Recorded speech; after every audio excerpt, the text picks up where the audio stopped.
Okay, episode 9's part 3. Yeah.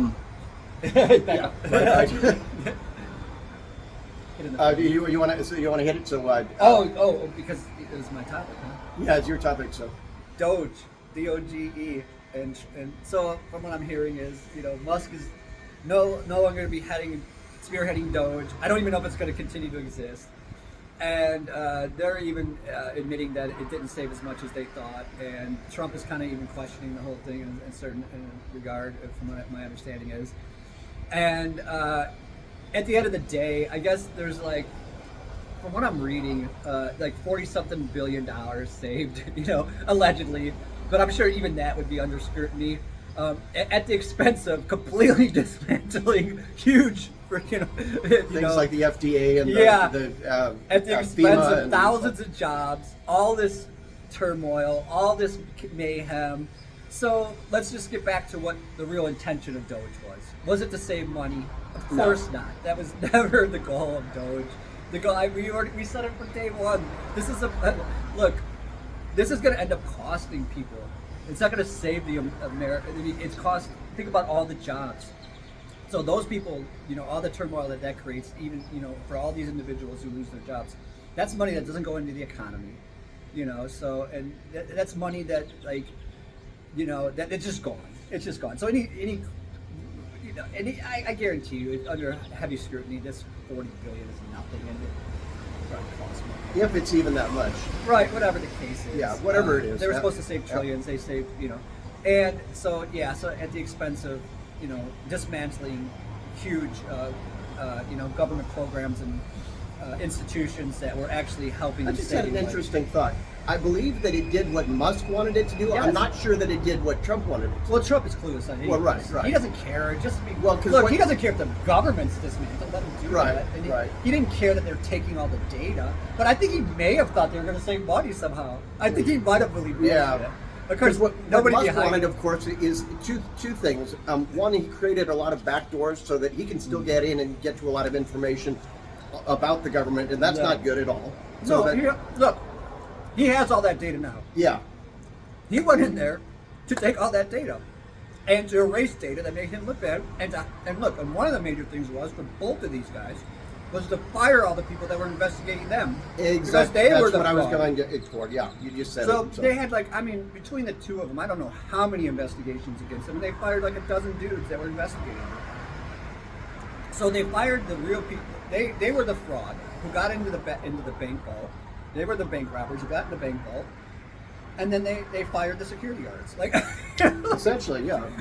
So they're gonna stop them from ever doing it again, and they're terrorizing everybody in this way. So basically, if you speak out against these clowns, they're gonna come after you, any way that they can. So so the whole DOGE thing was just a way for him to get in there, dismantle the government. So on both ends, and then for Musk to get all that data that's he can use in the future for all sorts of nefarious causes and things like that. So I just find it interesting that all these people, saying all these MAGA and even people that aren't MAGA, oh yeah, they're going to get all this waste. There's so much waste in government. And when Al and I talked about this, about DOGE in at least 2 or 3 segments, briefly in a couple.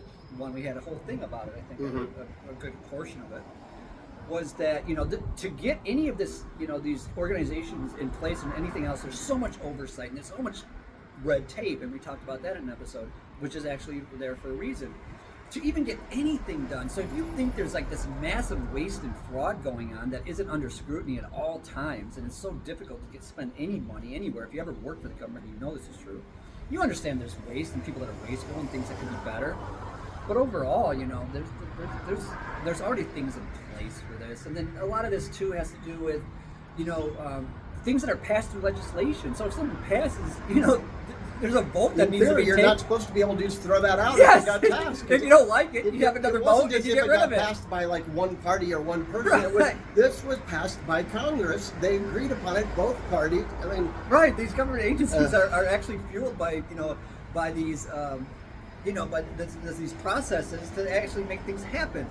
And they hold the purse strings. So how can the executive just start telling you know, that to what they can do. It was, it was like overstepping their bounds to begin with. And, the Congress, the Senate, those are the ones who are supposed to vote on this stuff and figure it out. And then they have oversight.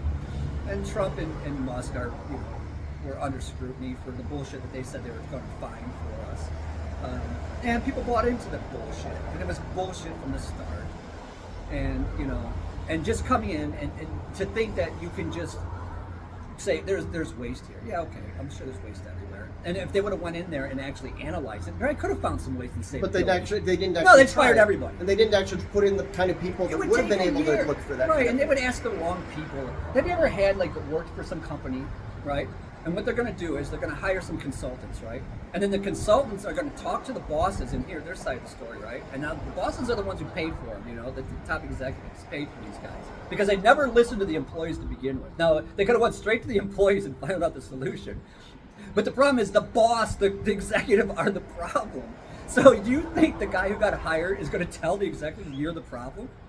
No, they'll go talk to you and ask, the guy's working, oh, what's going on here, blah, blah, blah. But no, at the end of the day, they're going to go back to the executive and explain why this and that is going to do whatever it is they need to do. Blame the employees and not the executives, because 9 times out of 10, just fire all those idiots and get some people in who can actually work. So, but that's never what happens. So it ends up being, then they implement all these new things, and then the people who got hired to hire these people get fired because they just wasted a lot of money on these consultants who didn't get anything done because everything's still fucked up. And then they bring in a new set of people who do the same thing over and over again. I know this is a little bit, but this is kind of like DOGE, Yeah. Have you ever seen that? Well, you know what I'm talking unfortunately, about? DOGE is worse. Yeah, DOGE is worse. But you know what I'm talking about. I get what you're saying. When these consultants come in, and all they had to do was ask the employees who know better. And they know that it's usually the executive that is the fucked up part, And I guess we had a couple seconds here. I mean, but I was going to talk about human. You think Sure. if you go to human resources at work and they're there to protect you? No, they're there to protect management. Like, you think you're good? Like, oh my God, I'm getting abused here at work. I need to go talk to HR. Guess what? You're now the problem. You become the problem now for making noise for something that's wrong. Yeah. If you don't have to, don't, because they're going to protect management. That's all they're there to do. Protect management. Yeah. So, anyways, go ahead. Oh, I just had a quick example. My son's school, they're going through some changes, and a number of months ago, they had a Zoom call with parents on, and we're supposed to, ask questions and whatever. And I asked my question, and the response back was, oh yeah, that's our number one question. And my thought in the back of my head was, if this is your number one question, why have you not put out some kind of a response on the website, put out some kind of a response in email? Why do you not right now have a better response for what you're going to do about this if you admit it is your number one asked question? And you haven't even thought it through to give a proper response? No, I won't even go into what they did. They're doing something terrible. Was it a proper response or just a really bad idea? It was a bad. I mean, it was a good question for which they still don't have a good solution. Okay, but they gave a proper response, but a bad solution. Well, no, they basically didn't. Well, she gave a response to me, but they did not have a public-facing response, and that was my point. If you know this is the most asked question, why is there not already a public-facing response, even if it's the same one you're giving me? So we're not bombarding you with this question. Right, so you don't get asked all the time. I get your point. Yeah, I don't know. It reminded me of all this. Yeah, we're going off on a little tangent here. Right, mild tangent. Mild, but it all boils down to, these CEOs and what they say they're doing and how they're going to, place the blame on the worker when 9 times out of 10 they're the problem because they're idiots.